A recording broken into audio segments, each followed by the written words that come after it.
قائل ہوں کہ بیوقوف لڑکیاں گھر برباد کرتی ہیں.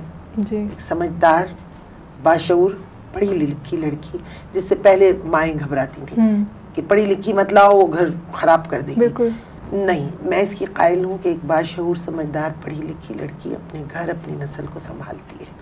تو میں ان بچیوں کی ٹریننگ گرومنگ کالج کے ساتھ ساتھ وہ بھی میں نے کی ہے شروع. تو آپا اب میڈیا سے ایجوکیشن, اب ایجوکیشن سے پالیٹکس, سیاست میں آپ کا آنا مطلب مجھے کافی لوگوں کو سرپرائزنگ تھا. یہ حادثاتی ہے بالکل, یہ بالکل حادثاتی ہے. جیسے میں نے کہا نا اچانک کوئی چیز میرے سامنے آئی ہو پھر, لیکن یہ ضرور ہوا کہ اس میں جب میں آئی سیاست میں, اور میں نے آپ سے کہا نا جو بھی میرا ایسا کام ہے اس میں شجاعت کا بہت بڑا ہاتھ ہے اس حادثے میں. یہ میں کہہ سکتی ہوں کیونکہ یہ انہی کی خواہش تھی. مجھے 2002 کے الیکشن میں مجھے ڈفرینٹ پارٹیز سے اس وقت ٹکٹس مجھے بالکل آفر ہوئے تھے, اور پھر سینیٹرشپ کے لیے مجھے آفر ہوئی تھی, فارم مجھے بھیج دیا گیا تھا.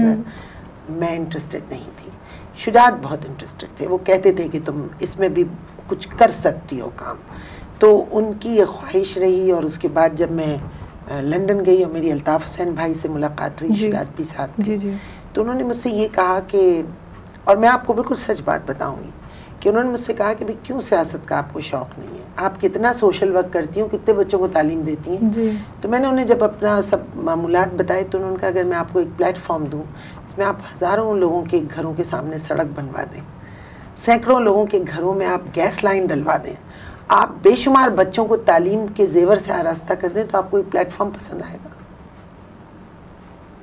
میں نے کہا اگر آپ مجھے اس کام کے لیے آپ مجھے کوئی بھی پلیٹ فارم دیں گے میں وہاں کھڑی ہو جاؤں گی. اگین وہ آپ نے کوئی موقع نہیں چھوڑا. I did that. بالکل. اور میں نے پھر اس پلیٹ فارم پہ بھی اپنے اس جذبے کو قائم رکھا ہوا ہے, اور دعا کیجیے میرا اگر وہ جذبہ قائم رہے کہ میں کچھ کام کر سکوں کسی کے. اچھا آپا, اتنے سارے کام ہر ڈفرینٹ فیلڈ میں, اور آپ اپنی گھریلو زندگی اس سے مطلب کس طرح مینیج کرتی ہیں؟ کوئی ایشوز آپ کو جو فیس کرنے پڑے؟ کیونکہ آئی تھنک ہم جیسی خواتینوں کی یہ امپورٹنٹ ہے یہ معلوم کرنا کہ کس طرح یہ لوگ مینیج کرتے ہیں. مشکل ہوتا ہے. جی یہ بالکل ایسا ہی ہے جیسے آپ بالکل ایک باریک تار پہ چل رہے ہیں اور ذرا سا توازن بگڑا تو آپ دھڑام سے نیچے گر جائیں گے. بہت مشکل ہوتا ہے اپنے کریئر کو, اپنے پروفیشن کو, یا اپنے کام کو, باہر کے کام کو اور گھر کے کام کو بیلنس کرنا. It's a very very difficult thing. اور جب میں پلٹ کے دیکھتی ہوں تو اس میں مجھے بہت سارے لوگ نظر آتے ہیں جنہوں نے میرے ان کاموں کو آسان کیا. سب سے پہلے اس میں میرے فادر اور مدر, میرے بھائی جب میں گھر میں تھی.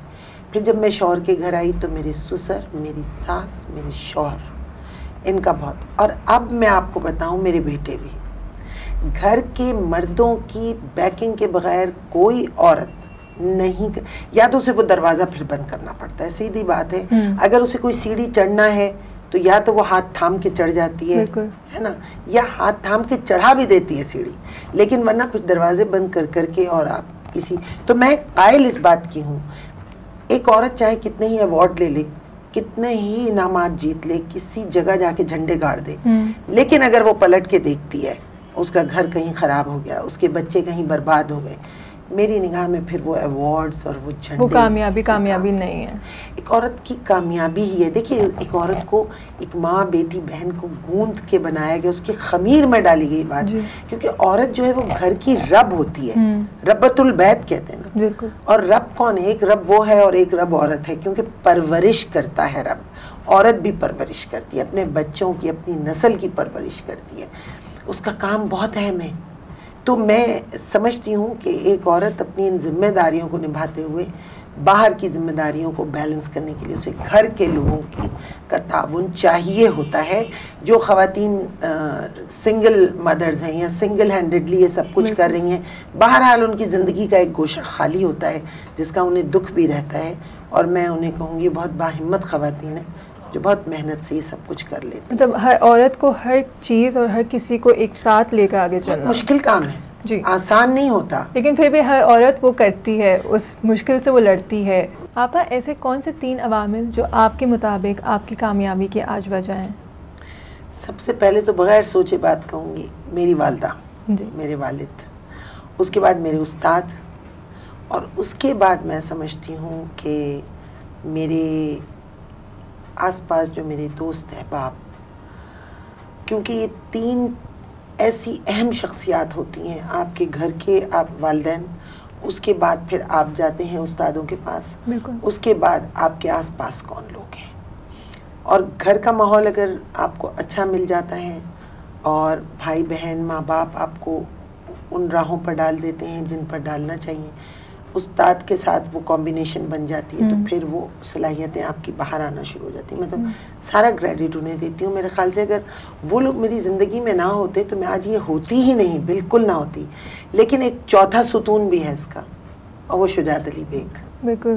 اس لیے کہ دیکھیں اپنے گھر میں تو بیٹیاں بہت کچھ کر لیتی ہیں جی. لیکن شوہر کے پاس آنے کے بعد اگر وہ میرا ساتھ نہ دیتے، اگر وہ مجھے سپورٹ نہ کرتے، بلکہ میں آپ کو بتاؤں اتنے سارے کام جتنے آپ مجھے گنوا رہی ہیں یہ انہوں نے مجھ سے کروا لیے ہیں. یعنی انہوں نے میرے اندر ہی صلاحیت ڈھونڈ لی، نہ شاید مجھے نہیں پتا، انہوں نے آپ کی صلاحیت تراشی. خاص طور سے سیاست میں آنا. جی بالکل. اچھا آپا، آخری میں آپ کا پیغام ہماری پاکستان کے عوام کے لیے؟ دیکھیے پیغام تو دینے کے لیے پھر آپ کو قائد اعظم ہونا پڑتا ہے. اس قابل میں اپنے آپ کو نہیں سمجھتی، لیکن اس وقت آپ کا یہ ایک پلیٹ فارم ہے، اس سے میں ضرور کہوں گی کہ ہم جو بھی کام کریں ہمیں اس میں اپنی خلوص نیت کو برقرار رکھنا چاہیے. میں جو کام کر رہی ہوں، جہاں کہیں ہوں، اپنے لیے یا دوسروں کے لیے، اس میں میری نیت کیا ہے وہ کام کرتے ہیں. اگر نیت میری صحیح نہیں ہے تو میرا عمل زیرو ہو جاتا ہے.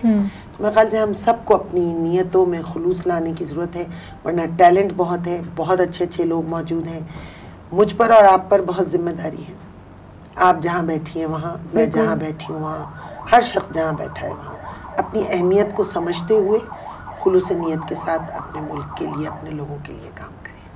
بہت شکریہ آپا، بہت اچھا لگا آپ سے مجھے بات چیت کر کے. ہمارے لیے انفیکٹ بہت آنر کی بات ہے کہ ہمارے پروگرام کے آپ حصہ لیں. تھینک یو ویری مچ، آپ نے بلایا. Thank you. مزید پروفائلز کے لیے وزٹ کریے ہماری ویب سائٹ pakistaaniprofiles.com.